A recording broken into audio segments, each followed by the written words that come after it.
Hello everyone मित्रों, हम RPSC second grade शिक्षक भर्ती के प्रथम प्रश्न पत्र के लिए मॉडल पेपर के ऊपर अध्ययन की शुरुआत कर चुके हैं। तो आप चैनल को जरूर सब्सक्राइब कर लें। इससे पहले शिक्षक भर्ती सेकंड ग्रेड के लिए 7 मॉडल पेपर के ऊपर अध्ययन कर चुके हैं। RPSC second grade model paper नाम से प्ले लिस्ट बनी हुई है मित्रों। तो सारे मॉडल पेपर आपको वहीं मिल जाएंगे, आप वो वीडियो भी जाके देख लें। साथियों, आपके लिए आरपीएससी सेकंड ग्रेड शिक्षक भर्ती के प्रथम प्रश्न पत्र के लिए 20 से 30 मॉडल पेपर लेकर आऊंगा, तो आप मेरे साथ जुड़े रहें और अपने दोस्तों को भी जोड़ लें। मित्रों, ये सारे मॉडल पेपर आपके सिलेबस अकॉर्डिंग ही करवाए जा रहे हैं। नमस्कार, मैं राजेंद्र सभी का स्वागत करता हूं यूट्यूब चैनल कलाम सिविल सर्विस में। सभी दोस्त वीडियो को लाइक करें तथा अपने दोस्तों तक शेयर करें, और जो नए मित्र जुड़े हैं वो चैनल को जरूर सब्सक्राइब कर लें। मित्रों, कलाम सिविल सर्विस के नाम से टेलीग्राम चैनल बना हुआ है, तो उसको भी आप ज्वाइन करें, जहां से आप वीडियो की पीडीएफ डाउनलोड कर सकते हैं। चलते हैं क्वेश्चनों की तरफ। इससे जो पहले क्लास हुई थी उसमें मैंने आपसे क्वेश्चन पूछा था कि दक्षिण अमेरिका में खनिजों का भंडार जो क्षेत्र है उसको क्या कहते हैं। दोस्तों, ये RS 2010 के अंदर ये क्वेश्चन पूछा गया था, इसलिए इस क्वेश्चन को मैंने शामिल किया आपके लिए। अब देखिएगा, दक्षिण अमेरिका में जो खनिजों का भंडार क्षेत्र है वो है पेटागोनिया का पठार। कौन सा हो जाएगा आपका? पेटागोनिया का पठार हो जाएगा। अब पेटागोनिया का पठार के बारे में थोड़ा सा बता देता हूं आपको। ये अर्जेंटीना और चिली में फैला हुआ है। कहाँ फैला हुआ है? अर्जेंटीना और चिली के अंदर ये फैला हुआ है। ये शीत मरुस्थल का भी उदाहरण है। ये शीत मरुस्थल का एक सबसे अच्छा उदाहरण है। कौन सा? पेटागोनिया का। अब ये यहाँ पे देखिएगा, खनिज संसाधनों में अत्यधिक संपन्न है। ये खनिज संसाधनों में अत्यधिक संपन्न है, इसलिए इसे दक्षिण अमेरिका का क्या कहते हैं? खनिज भंडार भी कहते हैं पेटागोनिया के पठार को। 2010 में RS में एग्जाम में पूछा हुआ था, इसलिए मैंने इसको आपके लिए शामिल किया। देखिएगा, आप चलते हैं क्वेश्चनों की तरफ। पहला क्वेश्चन आपकी स्क्रीन के ऊपर है। इसमें पूछा गया, निम्न में से कौन सी पहाड़ियां मध्य अरावली श्रेणी के में स्थित नहीं है। अब देखिएगा, जो अरावली पर्वतमाला है राजस्थान को 2 भागों में विभाजित करती है। अरावली पर्वतमाला भारत की सबसे प्राचीन पर्वतमाला है, ये भी थोड़ा सा ध्यान रखिएगा। और अरावली पर्वतमाला को जब हम पढ़ते हैं 3 पार्टों में इसको बांट के डिवाइड करके इसको पढ़ते हैं। एक तो अपने कौन सी पढ़ते हैं? उत्तरी अरावली, मध्य अरावली और दक्षिणी अरावली। दोस्तों, जो अरावली को अपन 3 पार्टों में बांटते हैं। कितने पार्टों में बांटते हैं? 3 पार्टों, उत्तरी और मध्य और दक्षिणी अरावली। अब पूछा गया कि मध्य अरावली श्रेणी में स्थित कौन सी पहाड़ियां हैं, तो मेरवाड़ा की जो पहाड़ियां हैं ना, वो कहां संबंध हो जाएगी? आपके मध्य अरावली से संबंध हो जाएगी। तो 1 नंबर ऑप्शन इसका क्या हो जाएगा? आपका सही हो जाता है। अब दूसरा क्वेश्चन है, देखिएगा, दूसरा क्वेश्चन भी इंपॉर्टेंट है। मावट से ये क्वेश्चन लिया गया आपके लिए। तो मावट से क्वेश्चन हर बार एग्जाम में आता है। मावट वर्षा जो है, अब किन से होती है मावट वर्षा? देखिएगा, उष्णकटिबंधीय चक्रवात से होती है, दक्षिणी पश्चिमी मानसून से होती है, या पश्चिमी विक्षोभ से होती है, या लौटता हुआ मानसून से होती है मित्रों। तो जो मावट वर्षा होती है शीतकाल में वर्षा होती है मित्रों। तो ये लौटते हुए मानसून से होती नहीं है, ये पश्चिमी जो विक्षोभ हैं उससे होती है। जेट स्ट्रीम कहते हैं जिसे, वो उस पश्चिमी विक्षोभ से क्या होती है? मावट है की बरसात होती है। अब मावट कहते हैं किसे, ये भी थोड़ा देख लीजिएगा। उत्तरी जब पश्चिमी भारत में जब शीतकाल में भूमध्य सागरीय पश्चिमी विक्षोभों के कारण जो छिटपुट बारिश होती है ना, उसे कहते हैं अपन मावठ कहते हैं। क्या कहते हैं उसे? मावठ कहते हैं। तीसरा क्वेश्चन है, आपको देखिएगा कथन दे रखे हैं, इसमें से सही कथन को छांटिएगा आप। देखिए, बच्चों का लिंगानुपात 888 है। 2011 की जनगणना के अनुसार ये जितने भी है ये सारे कथन दे रखे हैं। तो बच्चों का जो लिंगानुपात 888 है ये सही है। महिला साक्षरता का प्रतिशत 52.1 है, ये बात भी सही लिखी हुई यहाँ पे।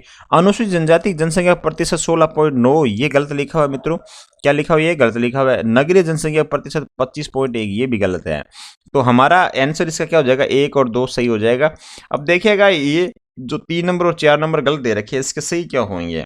अब देखिएगा, बात करते हैं अपने अनुसूचित जनजाति की जनसंख्या की बात करें। 92.38 लाख जनसंख्या है किसकी?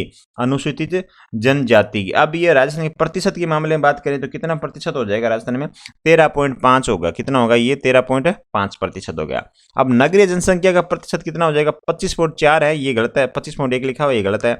अब देखिएगा, पूरे बात करें जो शहरों में लोग बसते हैं वो 24.9% शहरों में बसते हैं, और 75.1 जो है वो ग्रामीण जनसंख्या, भारत की कुल जनसंख्या की बात करें तो। ठीक है, तो राजस्थान की बात कर रहे हैं यहाँ पे। तो राजस्थान के अंदर बात करें नगरीय जनसंख्या वो है 24.9% है। अब अगला क्वेश्चन आपकी स्क्रीन के ऊपर है मित्रों। राजस्थान में बहने वाली नदी एवं उससे संबद्ध प्रवाह क्षेत्र के संबंध में निम्नलिखित में से कौन सा युग्म सही नहीं है। नदी और प्रवाह क्षेत्र दे रखा है, इसमें से आपको देना है जो कि नदी जिससे जिले से संबंधित नहीं है उसका आपको बताना है। देखिएगा, जो काली सिंध नदी है उसका संबंध किससे हो जाएगा, झालावाड़ से हो जाएगा। और जो पार्वती नदी है ना उसका संबंध किससे हो जाएगा मित्रों, उसका संबंध बांसवाड़ा से नहीं होता। अब होता किससे, देखिएगा मध्य प्रदेश से निकलती है, विंध्याचल की पर्वतमाला से। और क्या करती है ये, राजस्थान के 12 में प्रवेश करती है मित्रों, 12 में प्रवेश करती है। और नदी क्या करती है, 12 और कोटा जिलों में मध्य प्रदेश का सीमा बनाती है। तो ये 12 इससे यदि कोटा और 12 कहीं लिखा होता तो पार्वती का संबंध सही हो जाता। बांसवाड़ा लिखा हुआ है तो ये गलत हो गया हमारा। माही का डूंगरपुर से संबंध हो जाएगा, लूणी नदी का भी जोधपुर से संबंध हो जाता है। तो इसमें पूछा गया जो सही नहीं है, तो पार्वती नदी आप कर लीजिएगा, इसका आंसर क्या हो जाएगा, पार्वती नदी आंसर इसका हो जाएगा। अगला क्वेश्चन देखिएगा, सम्मिलित कीजिएगा। राजस्थान के क्षेत्र में गाय की नस्लें दे रखी है। इधर तो आपको क्या दे रखी है, राजस्थान के जो क्षेत्र दे रखे हैं और गाय की नस्लें हैं। गाय की नस्लें जो दे रखी है वो राजस्थान के कौन कौन से क्षेत्र में पाई जाती है। जो राठी गाय की जो प्रमुख नस्ल है ये राजस्थान के उत्तरी पश्चिमी जो राजस्थान पड़ता है उसमें पाई जाती है। उत्तरी पश्चिमी राजस्थान में कौन सा क्षेत्र आ जाता है, गंगानगर आ जाएगा, बीकानेर आ जाएगा, जैसलमेर हो जाएगा। ये उत्तरी पश्चिमी राजस्थान में अपन इस क्षेत्र को शामिल करते हैं। अब ये कॉन्करेज दे रखा है दोस्तों, ये भी गाय की नस्ल है। अब कॉन्करेज कौन कौन से देखिएगा, कॉन्करेज या संचौरी दोस्तों है ना, ये पाली दक्षिण पश्चिमी राजस्थान दे रखा है तो दक्षिण पश्चिमी राजस्थान में किसको शामिल कर लेंगे, पाली कर लेंगे, सिरोही कर लेंगे, जालौर व बाड़मेर को शामिल कर लेंगे दक्षिणी पश्चिमी राजस्थान के अंदर। अब थार पारकर देखिएगा, थार पारकर भी राजस्थान की जो पश्चिमी राजस्थान है उसमें ये पाई जाती है। पश्चिमी राजस्थान में किसको शामिल करेंगे मित्रों, बाड़मेर, जोधपुर और जैसलमेर शामिल करेंगे पश्चिमी पूर्व सुदूर पश्चिमी के अंदर। गिर के, अब गिर ये गाय की नस्ल है मित्रों। अब गिर भी कौन से, दक्षिण पूर्वी जो मध्यवर्ती जो राजस्थान है वहाँ पाई जाती है। अब इसमें दक्षिण पूर्वी मध्य राजस्थान में कौन सा क्षेत्र आता है, तो वो देखिएगा अजमेर आएगा आपका। जैसे ये राजस्थान है इसमें पूछा गया है ये यहाँ वाला जो क्षेत्र है ना, यहाँ वाला क्षेत्र है, यहाँ अजमेर आ जाएगा, पाली आ जाएगा, भीलवाड़ा आ जाएगा प्रमुख रूप से। तो उसमें कौन सी नस्ल पाई जाती है, उसमें गिर नस्ल पाई जाती है। तो जिसके ये जैसे ये लिखे हुए आमने सामने से ये बिल्कुल सही है, एक एक का हो जाएगा, दो दो का हो जाएगा, तो 1 2 3 ये आपका सही हो जाएगा। छठा क्वेश्चन है, निम्नलिखित में से राजस्थान में किस श्रेणी के वनों का सर्वाधिक क्षेत्र है मित्रों। अब राजस्थान में देखिएगा सुरक्षित वन भी पाए जाते हैं, आरक्षित वन भी पाए जाते हैं, अवर्गीकृत वन भी राजस्थान में पाए जाते हैं। अब इसमें पूछा गया किस श्रेणी के जो वन है वो सर्वाधिक क्षेत्र में फैले हुए हैं राजस्थान के अंदर। अब देखिएगा राजस्थान में हम बात करें आरक्षित वन की बात करें, सबसे पहले हम किसकी वन की बात करते हैं, आरक्षित वन की बात करें। तो आरक्षित जो वन है राजस्थान में वो कौन कौन से क्षेत्र में फैले हुए हैं, वो 37.05% पे फैले हुए हैं राजस्थान के अंदर। और जो रक्षित या सुरक्षित वन होते हैं जिनकी जिम्मेवारी किसकी होती है, राज्य सरकार की और केंद्र सरकार दोनों की जिम्मेवारी होती है इनको देखभाल करना, इसको प्रोटेक्ट करना। अब देखिएगा ये कितने राजस्थान कितने क्षेत्र में फैले हुए हैं, 56.43% ये क्षेत्र पे फैले हुए हैं रक्षित या सुरक्षित वन। अवर्गीकृत वन की बात करें तो 6.52% पे फैले हुए अवर्गीकृत वन है। तो सर्वाधिक पूछा गया था आपसे, तो कौन सा वन हो जाएगा आपके लिए, सुरक्षित वन हो जाएगा क्योंकि 56.43% पे फैले हुए हैं। तो पहला ऑप्शन आपका करेक्ट हो जाता है। अब 7वां क्वेश्चन आपकी स्क्रीन के ऊपर है, क्षेत्रफल की दृष्टि से राजस्थान में सबसे छोटा कृषि जलवायु खंड कौन सा है। राजस्थान में सबसे छोटा कृषि जलवायु खंड पूछा गया आपसे, तो सबसे छोटा जो कृषि जलवायु खंड हो जाएगा आपका कौन सा हो जाएगा, आर्द्र दक्षिणी पूर्वी मैदान हो जाएगा। कौन सा हो जाएगा, आर्द्र पूर्वी दक्षिणी मैदान हो जाएगा दोस्तों। अब आर्द्र दक्षिणी पूर्वी मैदान को यदि अपन सिंबल के रूप में जांचें तो सिंबल जो इंग्लिश का जो 5 होता है उल्ट देखिए V अक्षर का है ना, तो ये है राजस्थान का सिंबल, कौन सा, आर्द्र दक्षिणी पूर्वी मैदान का ये सिंबल है। तो ये सबसे छोटा कृषि जलवायु खंड है मित्रों, थोड़ा सा ध्यान रखिएगा। 1 नंबर ऑप्शन इसका राइट हो जाएगा। निम्न में से राजस्थान की सबसे पुरानी डेयरी कौन सी है, आपको राजस्थान की सबसे पुरानी डेयरी का नाम बताना है। तो राजस्थान की सबसे पुरानी डेयरी हो जाएगी पद्मा डेयरी हो जाएगी। कौन सी हो जाएगी, पद्मा डेयरी, जो कि अजमेर में स्थित है, वो सबसे क्या है, पुरानी डेयरी है अजमेर में। अब राज्य की जो पहली महिला दुग्ध उत्पादन सहकारी समिति थी भोजूसर गांव पड़ता है बीकानेर में, वहां स्थापित करी थी। अब मैं बात करूं उरमुल डेयरी की दोस्तों। उरमुल डेयरी सुना होगा आपने, उत्तरी Rajasthan cooperative milk union Bikaner में स्थित है। अब वरमूल की बात कर लें मित्रों, ये सारी डेयरियां प्रमुख रूप से एग्जाम पूछी जाती है। वरमूल जो डेयरी है western Rajasthan cooperative milk union limited, ये जोधपुर में है। गंगमूल पूछा जाता है एग्जाम में बहुत बार। गंगमूल डेयरी कहाँ पर है? ये गंगानगर के अंदर है। Ganganagar cooperative milk union limited Ganganagar में स्थित है। तो बी नंबर इसका राइट आंसर होएगा। अगला क्वेश्चन आपके स्क्रीन के ऊपर है, सुमेलित कीजिएगा। उद्योग दे रखे हैं और उनकी अवस्थितियां दे रखी है मित्रों। अब कौन कौन से उद्योग कहाँ पे हैं? वस्त्र नगरी कहते हैं भीलवाड़ा को। तो सूती वस्त्र उद्योग कहाँ हो जाएगा मित्रों? सूती वस्त्र जो उद्योग आपका हो जाएगा वो हो जाएगा आपका गुलाबपुरा। कहाँ हो जाएगा? गुलाबपुरा। ये गुलाबपुरा मित्रों है कहाँ पर? ये भीलवाड़ा में सर। कहाँ पर है ये आपका भीलवाड़ा में। इलेक्ट्रॉनिक्स जो उद्योग है सर, ये आपके कहाँ हो जाएंगे? ये आपके हो जाएंगे आपके भिवाड़ी हो जाएंगे। तो भिवाड़ी ये पड़ता है अलवर के अंदर। भिवाड़ी कहाँ पड़ता है? अलवर में। नमक उद्योग आपका डीडवाना में हो जाएगा। नमक उद्योग कहाँ हो जाएगा आपका? डीडवाना में हो जाएगा। और संगमर जो उद्योग है वो कहाँ हो जाएगा आपका? मकराना में हो जाएगा। कहाँ हो जाएगा? मकराना में हो जाएगा। अब देखिएगा पहला जो 2, 3, 1, 4 ये ऑप्शन आपका सही हो जाएगा। अब अगला क्वेश्चन देखिएगा, भील जनजाति में कछावू कौन पहनता है? अब बात करें भील जनजाति की, जो भील जनजाति के अंदर क्या होता है, वस्त्रों के आधार पर भीलों को 2 वर्गों में बांटा गया है, लंगोटिया भील और पोतेला भील। दोस्तों जो लंगोटिया भील जो पुरुष होते हैं ना, उस खोयतू पहनते हैं कमर में लंगोटी, और महिला क्या पहनती है? कछाऊ पहनती है। महिला क्या पहनती है? कछाऊ पहनती है। तो इसका जो राइट आंसर हो जाएगा, कछाऊ कौन पहनता है? तो महिला क्या पहनती है? कछाऊ पहनती है। बी नंबर है इसका क्या हो जाएगा? राइट आंसर हो जाएगा। निम्न में से कालीबंगा में उत्खनन कार्य किसने किया था? मित्रों कालीबंगा से पूछा गया। कालीबंगा का संबंध देखिए, कालीबंगा है कि कौन सी नदी के किनारे है? घग्गर नदी या सरस्वती नदी के किनारे पे ये बसी हुई सभ्यता थी मित्रों। अब ये कालीबंगा जिला पूछा जाए आपसे तो हनुमानगढ़ जिला कर दीजिएगा। अब कालीबंगा इसका नाम क्यों पड़ा? देखिए खुदाई के दौरान क्या था, काली रंग की चूड़ियां मिली थी, इस कारण इसका नाम हो गया कालीबंगा। कालीबंगा की खोज किसने करी थी? 1952 में अमलानंद घोष ने करी थी कालीबंगा की खोज। अब कालीबंगा की खोज 1952 में होती है मित्रों। कालीबंगा में उत्खनन कार्य बीबी लाल और बी के थापर द्वारा 1961 से 1969 के बीच में होता है। तो उत्खनन कार्य किसने किया? बीबी लाल और बी के थापर के द्वारा। 1 नंबर ऑप्शन आपका सही हो जाएगा। अगला क्वेश्चन, विभिन्न ग्रंथों में पृथ्वीराज तृतीय द्वारा मोहम्मद गोरी को पराजित करने से संबंधित कौन सा कथन सही है? अब देखिएगा बात करें पृथ्वीराज चौहान तृतीय और मोहम्मद गोरी, त्रायन के 2 युद्ध होते हैं इनके बीच में। अब इससे पूछा गया कि ऐसे ग्रंथ के नाम बताने हैं, ऐसे ग्रंथ है जिसमें ये लिखा हुआ है कि पृथ्वीराज तृतीय ने इसको इतनी मोहम्मद गोरी को पराजित किया। पृथ्वीराज रासों में ये बात लिखी है, सुजन चरित्र के अनुसार 21 बार पृथ्वीराज तृतीय ने मोहम्मद गोरी को पराजित किया। हमीर का महाकाव्य के अनुसार पृथ्वीराज तृतीय ने 7 बार मोहम्मद गोरी को पराजित किया। और पृथ्वीराज प्रबंध 8 बार ये बात कहता है कि पृथ्वीराज तृतीय ने मोहम्मद गोरी को 8 बार पराजित किया, ये पृथ्वीराज प्रबंध कहता है। और प्रबंध कोश के अनुसार 20 बार पराजित होना बताता है किसको? मोहम्मद गोरी को। तो ये सारे ही उपरोक्त हमारे सही हो जाएंगे। क्या हो जाएंगे? सारे ही बातें सही हो जाएंगी। अब क्या बात कर लेते हैं, मुस्लिम जो इतिहासकार थे उनके अनुसार 2 बार ही चौहान और तुर्क संघर्ष का वर्णन मिलता है। वो कम से मिलता है, वो मिलता है आपको तराइन के युद्ध के अंदर। अलाउद्दीन खिलजी ने रणथंबोर पर आक्रमण किया, क्यों किया? अलाउद्दीन खिलजी ने रणथंबोर पर आक्रमण क्यों किया? ये बहुत बार एग्जाम में आपके RS एग्जाम में पूछा जा सकता है, सेकंड ग्रेड एग्जाम में पूछा जा सकता है।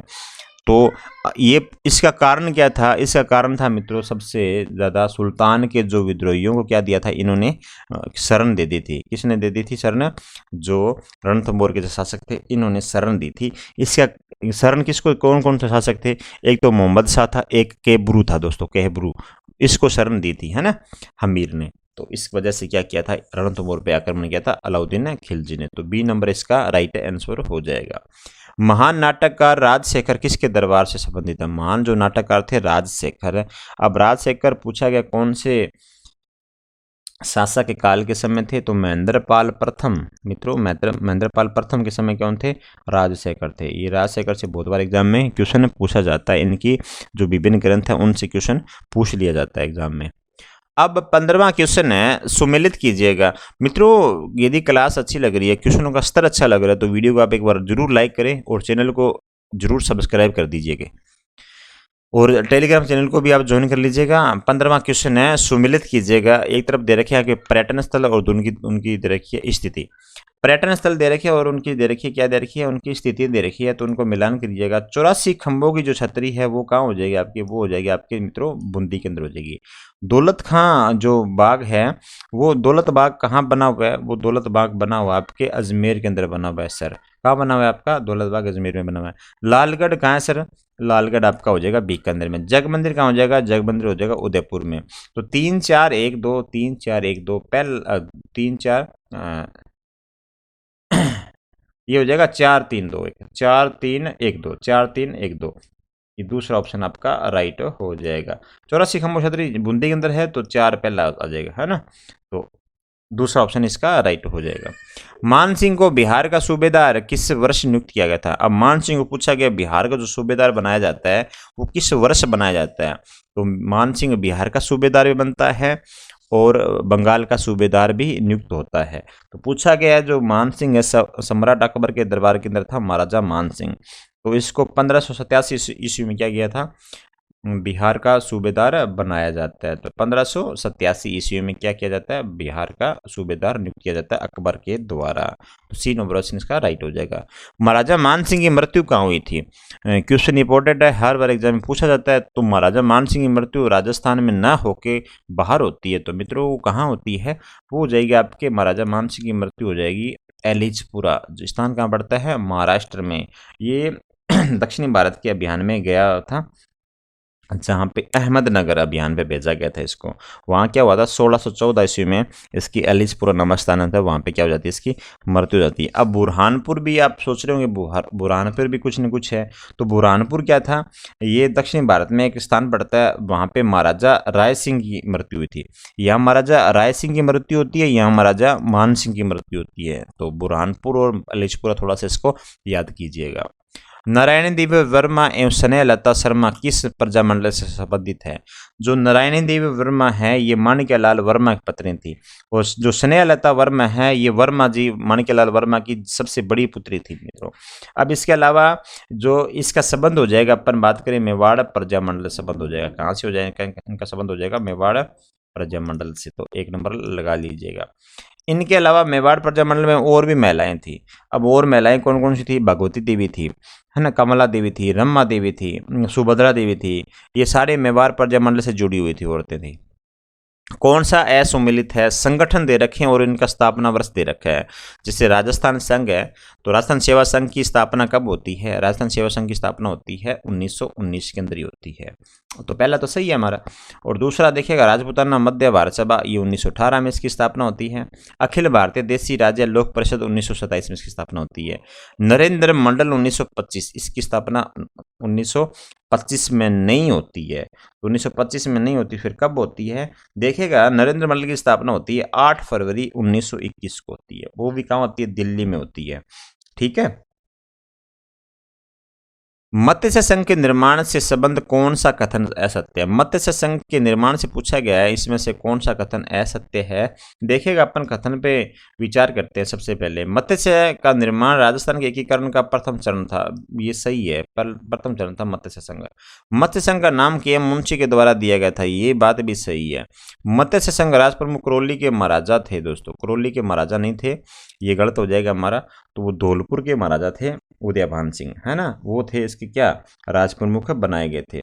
उप जो राज प्रमुख थे वो करौली के थे, उप राज प्रमुख करौली के थे, राज प्रमुख आगे थे धौलपुर के उदयभान सिंह थे। मत्स्य संघ के प्रधानमंत्री शोभाराम कुमावत, ये भी सही है। इसमें पूछा गया असत्य है, तो सी नंबर ऑप्शन है करेक्ट हो जाएगा। अगला क्वेश्चन देखिएगा सर, प्रतिहार शासक जिसने सर्वप्रथम जालोर को अपनी राजधानी बनाया हुआ था, और ऐसा प्रतिहार शासक का नाम बताना जिसने सबसे पहले जालोर को अपनी राजधानी बनाता है। तो जालोर को जो राजधानी बनाने वाला था वो कौन था, नागभट्ट प्रथम था। कौन था दोस्तों, नागभट्ट प्रथम था, जो कि जालोर को अपने सबसे पहले राजधानी बनाता है।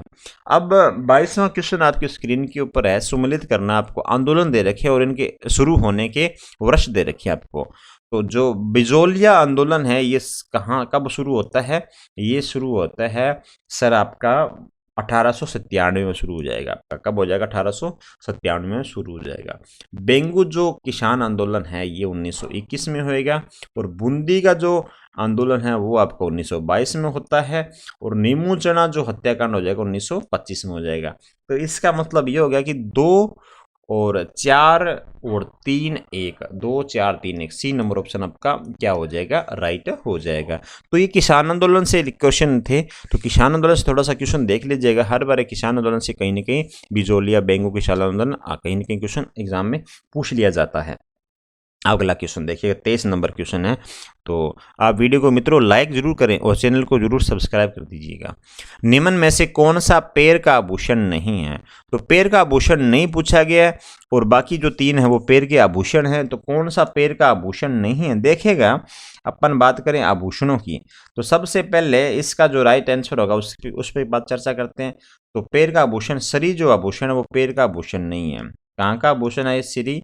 ये सरी है गले का आभूषण है। कहाँ का है? गले का। अब पेजनी है, आंवला, ये टन का, ये कहाँ के आभूषण है? ये सारे किसके हैं? ये पैर के आभूषण हो जाएंगे। किसके हो जाएंगे? ये पैर के आभूषण हो जाएंगे। नृत्य रूप जो केवल पुरुषों द्वारा किया जाता है, नृत्य जो है केवल पुरुषों के द्वारा किया जाता है, वो कौन सा नृत्य है? वो हो जाएगा गिद्दड़ नृत्य। कौन सा हो जाएगा? गिद्दड़ नृत्य हो जाएगा आपका, जो कि पुरुषों के द्वारा, और ये शेखावटी क्षेत्र में किया जाता है होली के अवसर पे दोस्तों। कब किया जाता है? होली के। और जब डांडा रोपण होता है उससे लेकर होली दहन तक के केवल पुरुषों द्वारा किया जाता है ये नृत्य। तो सी नंबर ऑप्शन आपका करेक्ट हो जाएगा। अगला क्वेश्चन है सर आपके स्क्रीन के ऊपर, राजस्थान का एकमात्र ऐसा मंदिर जहां देवी की पीठ की पूजा की जाती है सर। तो आप बताइएगा राजस्थान की ऐसे कौन सी मंदिर है जहाँ पे देवी की पीठ की पूजा की जाती है? तो ऐसा कौन सा मंदिर हो जाएगा जिसकी देवी की पीठ की पूजा की जाती है? वो आपकी कौन सी हो जाएगी? ब्राह्मणी देवी हो जाएगी। कौन सी हो जाएगी? 25 नंबर का आंसर हो जाएगा ब्राह्मणी देवी हो जाएगी, जिसमें क्या होता है? पीठ की पूजा की जाती है। 12 जिले की बात कर रहे हैं मित्रों। 12 जिले के सोरसन ग्राम पड़ता है, जहाँ ब्राह्मणी माता का विशाल मंदिर है। इसकी देवी की पीठ की श्रृंगार किया जाता है, इसलिए इसके पीठ की पूजा अर्चना की जाती है। अगर बाकी नहीं करते हैं, माघ शुक्ल सप्तमी से गधों का मेला भरता है यहाँ पे। तो ब्राह्मणी माता इसका करेक्ट आंसर हो जाएगा। निम्न में से कौन बिश्नोई संप्रदाय का संस्थापक था? तो बिश्नोई संप्रदाय का जो संस्थापक है वो कौन हो जाएगा? सर आपका हो जाएगा जाम्बू जी हो जाएगा। कौन हो जाएगा आपका? जाम्बू जी हो जाएगा। अब जाम्बू जी का जन्म होता है पीपासर गांव में होता है। कहाँ होता है? पीपासर गांव में। अब इन्होंने क्या करा था? समरथ बीकानेर के अंदर क्या किया था? कार्तिक कृष्ण अष्टमी को क्या किया था? विक्रम संवत 1542। यदि ईस्वी पढ़े तो 1482 और विक्रम संवत पढ़े तो 1542 में बिश्नोई संप्रदाय का प्रवर्तन किया दोस्तों। इनकी प्रधान पीठ जो है वो कहाँ पर है?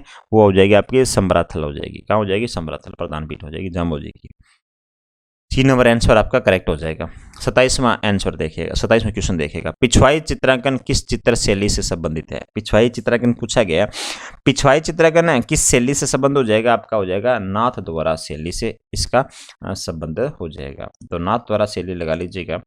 अब जो पिछवाई चित्रकला इसकी बात कर रहे हैं, मंदिरों में क्या होता है? देवी देवताओं की जो मूर्तियां होती है उसकी पृष्ठभूमि में लगे होते हैं वर्गाकार के जो पर्दे लगे होते हैं उसको पिछवाई कहते हैं।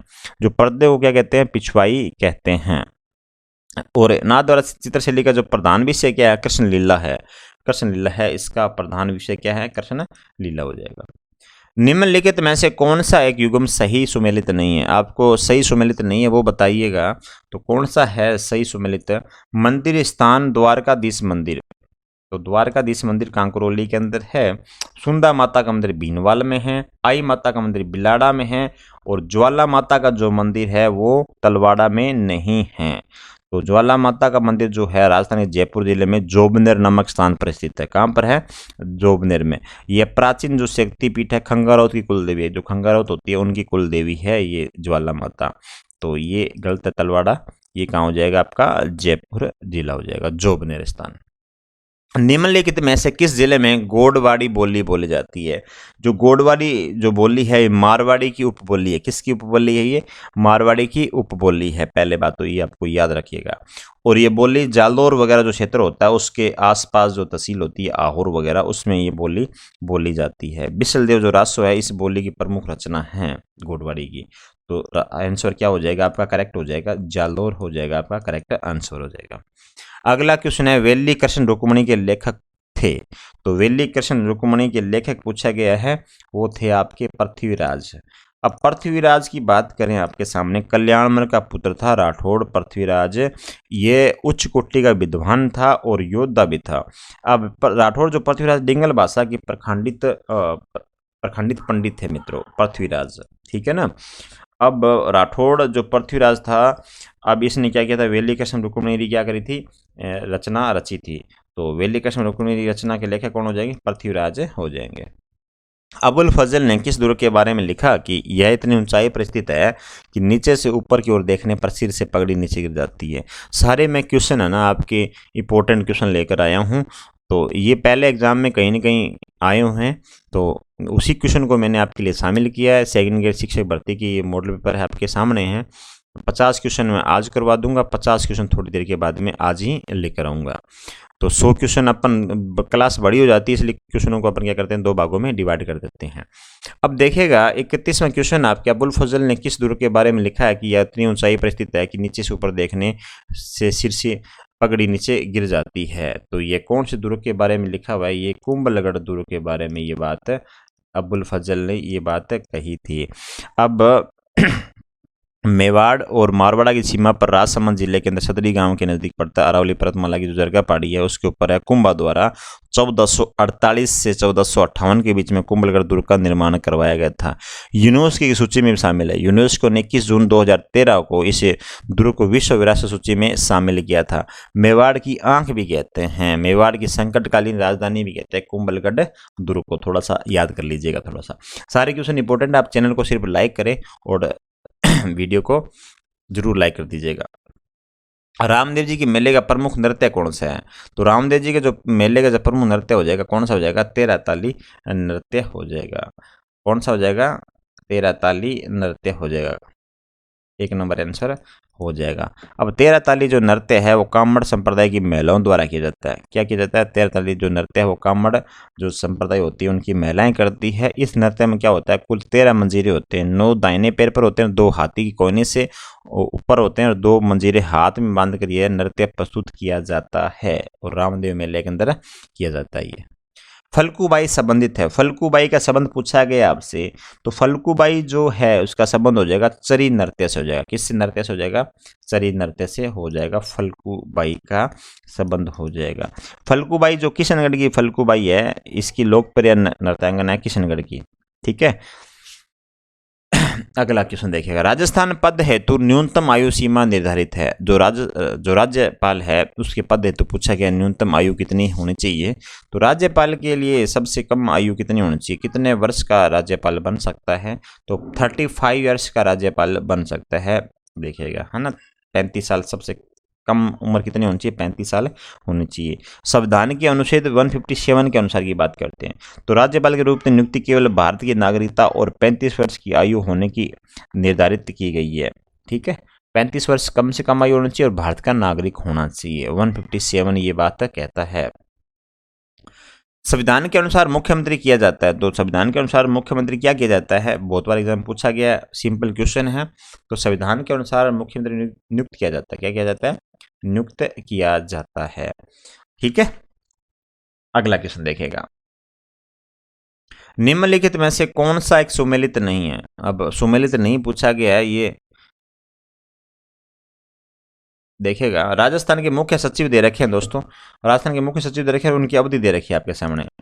अब गोपाल जो कृष्ण बनोत थे उनकी अवधि 28/11/1997 से 29/12/1980 तक, तो ये पहला ऑप्शन आपका सही हो जाएगा। विपिन बिहारी लाल माथुर है 10 मार्च 1986 से 31 दिसंबर 1992 तक, ये विपिन बिहारी लाल माथुर थे। मीठालाल मेहता, मीठालाल जो मेहता है ये 2/2/1994 से 31/12/1997 के बीच में रहते हैं, तो ये जो ऑप्शन हमारा ये हमारा क्या हो जाएगा, ये गलत हो जाएगा मित्रों। मीठालाल जो व्यास है, ठीक है, मीठालाल जो व्यास है ये कहाँ से कब तक रहते हैं, इस ऑप्शन में है ना कोई भी गलत नहीं है, सारे सही हैं। मीठालाल व्यास 2 फरवरी 1994 से 31/12/1997 तक रहते हैं और 26/12/2002 से 28/2005 तक आर के नायर सचिव रहते हैं, मुख्य सचिव। तो कोई भी ऑप्शन नहीं है, सारे ऑप्शन क्या है इसके सही है, कोई भी गलत ऑप्शन नहीं है, सुमेलित नहीं है, सारे ऑप्शन सुमेलित हैं इसके अंदर, ठीक है। राजस्थान के लोक सेवा आयोग के सदस्यों का कार्यकाल कितना होता है? जो राजस्थान लोक सेवा आयोग है आरपीएससी, उसका कार्यकाल, उसके सदस्यों का कार्यकाल पूछा गया आपसे कितना होता है। अब जो राजस्थान के जो आरपीएससी की बात करें, उसकी स्थापना 16 अगस्त 1949 को जयपुर में इसकी स्थापना होती है। देखिएगा, अब बोलोगे सर जयपुर में स्थापना होती है तो आज तो अजमेर के अंदर है। तो अजमेर में इसे क्या किया था, सत्यनारायण जो राव समिति थी उसकी सिफारिश पर 1956 में इसे क्या किया था, अजमेर में ट्रांसफर कर दिया गया था। तो सबसे पहले स्थापना कब होती है इसकी, जयपुर में होती है 1949 को, 16 अगस्त 1949 को। ठीक है। आयोग के जो प्रथम अध्यक्ष थे एस के घोष थे। कौन थे? एस के घोष के। आयोग के जो अध्यक्ष सदस्यों की नियुक्ति कौन करता है? राज्यपाल करता है। अब इसको अच्छे से बढ़ रहे हैं क्योंकि आरपीसी इस एग्जाम को कंडक्ट करवा रही है। अब इसके जो अध्यक्ष होते हैं या सदस्य होते हैं, उनके जो कार्यकाल होता है वो कितना होता है? वो होता है 6 वर्ष या 62 वर्ष की आयु कंप्लीट है। जो पहले होगी वो सबसे पहले मान्य होगा। ठीक है। राजस्थान लोक सेवा आयोग के सदस्य। राजस्थान में कितनी अवधि तक सरपंच के विरुद्ध अविश्वास का प्रस्ताव पेश नहीं किया जा सकता? तो राजस्थान के अंदर जो सरपंच चुनाव होता है पंचायती राज संस्था के दौरान है, जो सरपंच का चुनाव होता है सबसे 2 वर्ष तक, उनको 2 वर्ष तक उस पर अविश्वास प्रस्ताव नहीं लाया जा सकता। यदि वो सरपंच है उसको हटाया नहीं जा सकता, उसके प्रति अविश्वास प्रस्ताव नहीं लाया जा सकता। ये देखेगा। अब अविश्वास प्रस्ताव लाता कौन है? तो जो वार्ड पंच वगैरह होते हैं, उप सरपंच वगैरह होते हैं, वही अविश्वास प्रस्ताव लाते हैं। वो 3/4 होना चाहिए। कितना? कुल सदस्यों का 3/4 होना आवश्यक होना चाहिए। और 2 वर्ष तक ला ही नहीं सकता। ठीक है। और 2 वर्ष के बाद में लाया जा सकता है और अंतिम 1 वर्ष में लाया नहीं जा सकता। तो जो मिडिल के जो 2 सवाल होते हैं वो उसी में अविश्वास प्रस्ताव लाया जा सकता है। निम्न कथनों पर विचार कीजिए, सही उत्तर का चुनाव करना आपको। देखिएगा, कथन पढ़िएगा। सबसे पहले लोकसभा में राजस्थान के कुल सदस्य 25 होते हैं। ये सही है। राजस्थान में कितने सदस्य होते हैं? लोकसभा में 25 होते हैं। राजस्थान में विधान परिषद की कुल सदस्यों की संख्या 200 होती है। देखिएगा, 200 संख्या जरूर होती है, लेकिन विधान परिषद नहीं, विधान मंडल होते हैं दोस्तों, है ना। विधान मंडल की कुल सदस्य संख्या कितनी होती है? 200 होती है। तो थोड़ा सा यहाँ गड़बड़ी होगी, है ना। तो थोड़ा इस चीज़ को देख लीजिएगा, कई बार एग्जाम में ये क्वेश्चन है पूछा जा सकता है। लोकसभा में राजस्थान से अनुसूचित जाति की 4 सीटें एवं अनुसूचित जनजाति की 3 सीटें ही आरक्षित है। तो एसटी जो एससी की 4 सीटें हैं और एसटी कितनी है? 3 सीटें आरक्षित है। ये सही है। तो बी नंबर इसका आंसर हो जाएगा सही। 1 और 3 जो ऑप्शन है वो सही हो जाएगा। 2 नंबर ऑप्शन हमारा गलत है। राजस्थान में पंचायती राज व्यवस्था की शीर्ष संस्था जिला परिषद के सदर में कौन सा कथन सत्य है? तो कौन सा कथन सत्य है? देखिएगा, इसका राजनीति जो प्रमुख होता है जिला प्रमुख होता है, ये सही है। इसका जो प्रशासनिक प्रमुख होता है, मुख्य कार्यकारी अधिकारी जिसे सीईओ कहते हैं, वो होता है इसका अध्यक्ष अपना त्याग पत्र संभागीय आयुक्त को सौंपता है। ये भी सही है। इसका जो अध्यक्ष होता है अपना त्याग पत्र किसको देगा? संभागीय आयुक्त को देता है। और ये सारी बातें सही है। तो उपरोक्त सभी इसका क्या हो जाएगा? राइट आंसर हो जाएगा। कुसुम योजना के बारे में निम्नलिखित कथनों पर विचार कीजिएगा। अब कुसुम जो योजना है उसका देखिएगा, अपन बात करते हैं। कुसुम योजना की घोषणा 2018 के संघीय बजट में की गई थी। कब की गई थी? संघीय बजट 2018 में की गई थी। योजना के अंतर्गत किसान अपनी बंजर भूमि पर सौर ऊर्जा संयंत्र लगा सकते हैं। सरकार किसानों द्वारा उत्पादित अतिरिक्त सौर ऊर्जा खरीदेगी। ये भी सही है। तो 1, 2 और 3 तीनों ही क्या हो जाएंगे? हमारे सही हो जाएंगे। राजस्थान सरकार पर्यावरण संरक्षण के प्रति आम जन को शिक्षित एवं जागृत करने के उद्देश्य से किन वाटिकाओं का निर्माण कार्य 1 जुलाई से शुरू हो रहा है?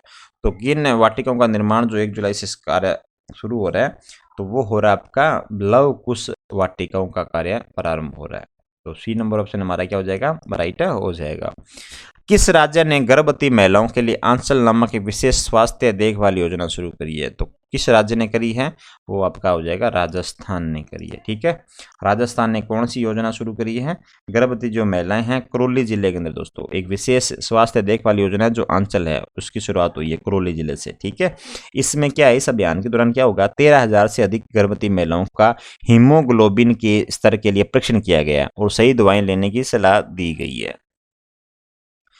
राष्ट्रीय सहकारी मसाला मेला 2022 का आयोजन राजस्थान के किस शहर में किया गया?